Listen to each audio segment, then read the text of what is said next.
Kebakaran hebat melanda di pemukiman padat penduduk di Jalan Sentosa, Kecamatan Sungai Pinang, Samarinda, Kalimantan Timur. Kebakaran yang berlangsung selama 2 jam ini menghanguskan sebanyak 9 bangunan rumah. Insiden ini menewaskan seorang remaja berkebutuhan khusus. Kejadian ini bermula ketika korban yang diketahui bernama Ahmad Maulana sedang membakar obat nyamuk. Beberapa waktu kemudian warga sudah mendapati rumah korban sudah dipenuhi asap.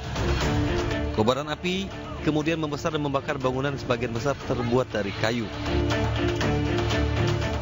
Terus kan anak itu juga namanya kurang ada gangguan jiwanya, tidak bisa keluar, sudah ada api dia malah masuk, jadinya ya sudah itu tidak bisa keluar lagi. Petugas pemadam kebakaran dibantu relawan hingga warga mengalami kendala. Minimnya sumber air dan lokasi kejadian yang berada di dalam gang sempit menyulitkan proses pemadaman dan evakuasi. Aparat kepolisian kini masih melakukan penyelidikan penyebab pasti kebakaran. Untuk dugaan sementara kami belum bisa pastikan karena kami masih meriksa saksi-saksi dan kami akan koordinasi dengan lapor. Tentunya nanti untuk dugaan sementara penyebab kebakaran tersebut. Di korban dalam keadaan terlungkup di kamar mandi.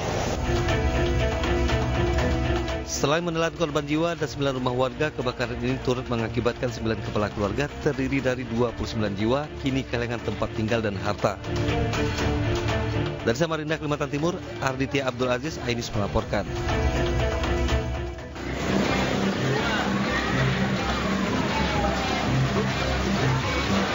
Kebakaran hebat melahap gudang pupuk yang berada di Jalan Kembang Kerep, Kembangan, Jakarta Barat, Sabtu siang. Banyaknya material yang mudah terbakar membuat api dengan cepat menjalar ke hampir seluruh bagian bangunan. Karyawan gudang pun panik dan mengamankan barang-barang berharga menjauh dari titik api. Petugas pemadam yang tiba di lokasi menjebol tembok gudang untuk memadamkan proses pemadaman. Kebakaran diduga terjadi akibat percikan api dari mesin las yang sedang digunakan oleh pekerja. Satu gudang cuma luasannya cukup luas dan bahan-bahan memang buat variatif. Yang lampu ada bekas bahan ban juga, jadi agak sulit kita lakukan pemadaman ini. Kebakaran dipicu kenapa, Pak? Informasi dari pemilik, memang masih ada pengerjaan pengelasan di lantai 2, mungkin percikan yang menyebabkan ini. Untuk sementara dugaan seperti ini. Tidak ada korban jiwa dalam peristiwa ini, sementara api berhasil dipadamkan setelah 1 jam dengan bantuan 15 unit mobil damkar. Dari Jakarta, Miftahul Ghani, iNews melaporkan. 3 remaja dari kampung Sungai Talang, Kenagarian, Kapuh Utara, Pesisir Selatan, Sumatera Barat diamankan warga usai kepergok mencabuli seorang bocah perempuan penyandang tunawicara di sebuah rumah kosong. Perbuatan bejat tersebut dilakukan usai menonton film porno.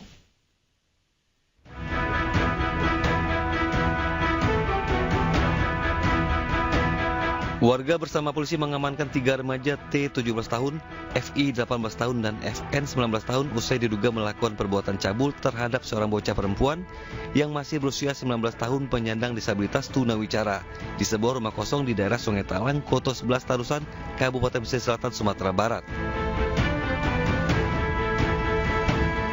Ketiga pelaku nyaris menjadi sasaran amuk warga. Untuk menghindari aksi main hakim sendiri, ketiga pelaku digelandang ke Mapolsek Koto 11 Tarusan untuk menjalani proses hukum. Pelaku mengaku nekat melakukan perbuatan cabul kepada korban lantaran kecanduan menonton film porno. Ada 3 orang lelaki remaja yang diamankan oleh warga yang diduga melakukan tindakan terhadap seorang anak perempuan yang menderita disabilitas fisik berupa tunawicara yang telah diperlakukan tidak senonoh. Kasus pencabulan remaja 14 tahun ini masih dalam penyelidikan unit PPA Satreskrim Polres Pesisir Selatan. Dari Pesisir Selatan, Sumatera Barat, Budi Sunandar, iNews melaporkan. Pemirsa, seorang pria membawa kabur seorang bocah perempuan berusia 7 tahun dari rumahnya Jalan Iskandar Tengah, Padang, Bengkulu. Pelaku ditangkap warga usai menghantarkan korban ke rumahnya pada pukul 4 subuh.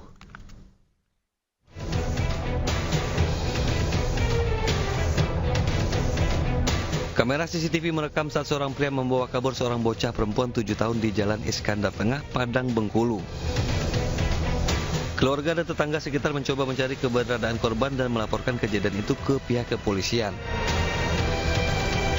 Dari keterangan teman-teman korban dibawa oleh seorang pria yang sama dengan rekaman CCTV. Korban diantarkan pulang ke rumahnya oleh pelaku, namun dikejar warga dan tertangkap. Pelaku sempat menjadi bulan-bulanan warga yang kesal sebelum diserahkan ke pihak kepolisian. Saat kejadian, korban bermain di depan rumah dan dihampiri pelaku.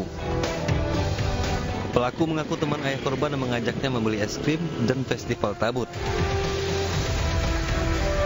Jangan tembus ke bawah. Lajurannya berjambu anak tu. Itu boleh jalan kaki ya? Iya, jalan kaki. Aku pakai sendal tidak. Pakai baju hitam, aku tanda pendek. Ambil dari buat anak. Nama anak itu siapa? Ririn namanya. Beno Ririn ko nyekacakan kawan ayah. Jadi kan aku nyompai gitu. Begitu dikembalikan katanya, dikembalikan ya, betul. Kami lah cari, lah ke memanu, lah jam memanu. Pas jam 4 tu sudah azan tu. Kecek ikut kan. Kailah kau tengok kecek anak. Pelaku yang belum diketahui identitasnya kini diperiksa di Polresta Bengkulu. Polisi belum memberikan keterangan terkait motif dugaan menculikan sang bocah. Dari Kota Bengkulu, Endro Duwirawan Ainis melaporkan. Pemirsa, seorang pemulung terluka di bagian perut diduga setelah terkena tembakan dari senjata milik anggota TNI Angkatan Udara. Peristiwa terjadi pagi hari saat korban sedang mencari barang bekas di tempat sampah di kompleks TNI.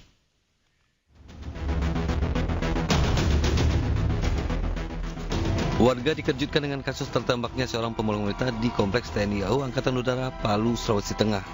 Dibantu petugas kepolisian, korban yang mengalami luka di bagian perut segera dievakuasi ke rumah sakit Samaditan Palu.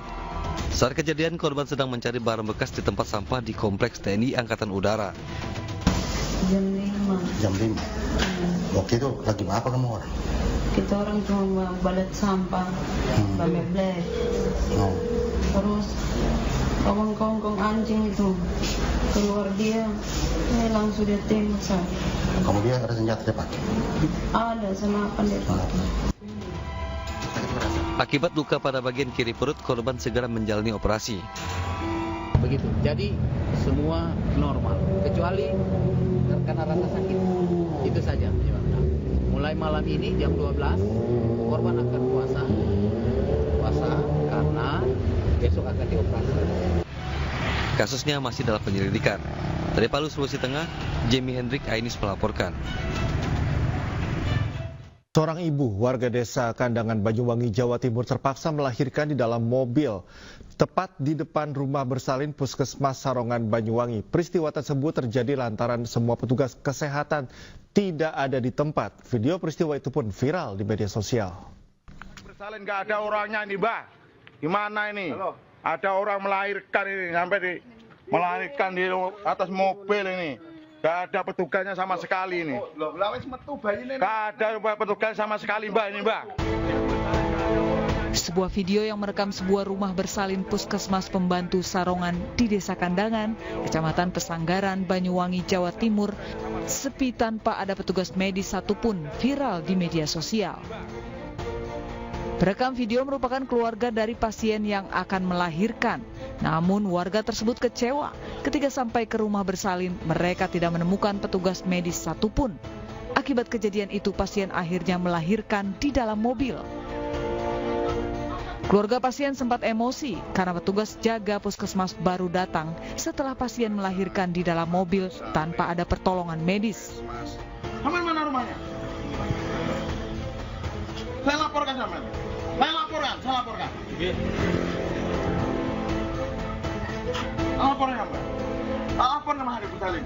Ada gunanya lah teman bersalin. Cuma satu sampai. Apa gunanya sampai ini? Menurut Sekretaris Kabupaten Banyuwangi, pasien tersebut rutin memeriksakan kehamilannya di Puskesmas Sarongan. Namun saat melahirkan, pasien tidak menjumpai petugas medis di puskesmas. Itu sebenarnya rutin periksa sebenarnya. Nah, pada saat mau melahirkan, sebelum masuk di rumah besar tersebut, itu sudah melahirkan dulu. Artinya juga di dalam itu nggak ada petugasnya. Tentu ini menjadi catatan kami pemerintah daerah untuk lebih siap, lebih sigap, untuk lebih siap melayani kepada masyarakat terutama yang membutuhkan. Usai melahirkan di dalam mobil, ibu dan bayi mendapat perawatan medis di rumah bersalin Puskesmas Pembantu Sarongan. Atas peristiwa itu, pemerintah daerah akan mengevaluasi agar tidak terjadi lagi peristiwa serupa. Dari Banyuwangi, Jawa Timur, Eris Utomo, iNews melaporkan.